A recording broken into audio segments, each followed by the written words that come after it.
গাম জড়ানো জয় দিয়ে Copa del রে শিরোপা রক্ষার মিশন শুরু করেছে বার্সেলোনা। তৃতীয় স্তরের কাপ গুয়াদালাহারার বিপক্ষে মঙ্গলবার রাতে শেষ পর্যন্ত 2-0 ব্যবধানে জয় পায় লা লিগার শীর্ষে থাকা দলটি। এবারের আসরের শুরুটা সহজ হয়নি বার্সার জন্য। একাদশে বড় পরিবর্তন এনে নামা হান্সি ফ্লিকের দলকে দীর্ঘ সময় ধরে গোলের জন্য লড়াই করতে হয়েছে। প্রথমার্ধে 80% বেশি বল দখলে রাখলেও বার্সেলোনা গোলের দেখা পায়নি। ম্যাচের শুরুতেই প্রায় গোল পেয়ে যাচ্ছিল তারা।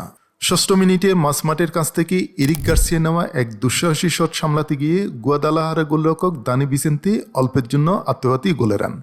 সেটি ছিল বিরতির আগে অতিথিদের সবচেয়ে বড় সুযোগ।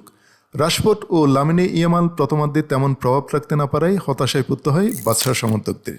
তবে বিরতির পর আক্রমণের দ্বার বাড়ায় কাতালানরা। ম্যাচের 76তম মিনিটে অবশেষে লিড পায় বার্সেলোনা। ফ্র্যাঙ্কি ডিয়ংয়ে নেওয়া ক্রসে হেড করে বল জালে পাঠান ডিফেন্ডার আন্দ্রিয়াস ক্রিস্টেনসেন। এটি ছিল ম্যাচে বার্সেলোনার 19তম শট। যোগ করা সময়ে জয় নিশ্চিত করেন মার্কাস রাশফোর্ড।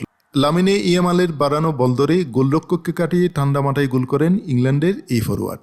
গত মৌসুমে চিরপ্রতিদ্বন্দ্বী রিয়ালকে হারিয়ে রোমাঞ্চকর ফাইনালে নিজেদের 32তম কোপা ডেল রে শিরোপা জিতেছিল বার্সেলোনা।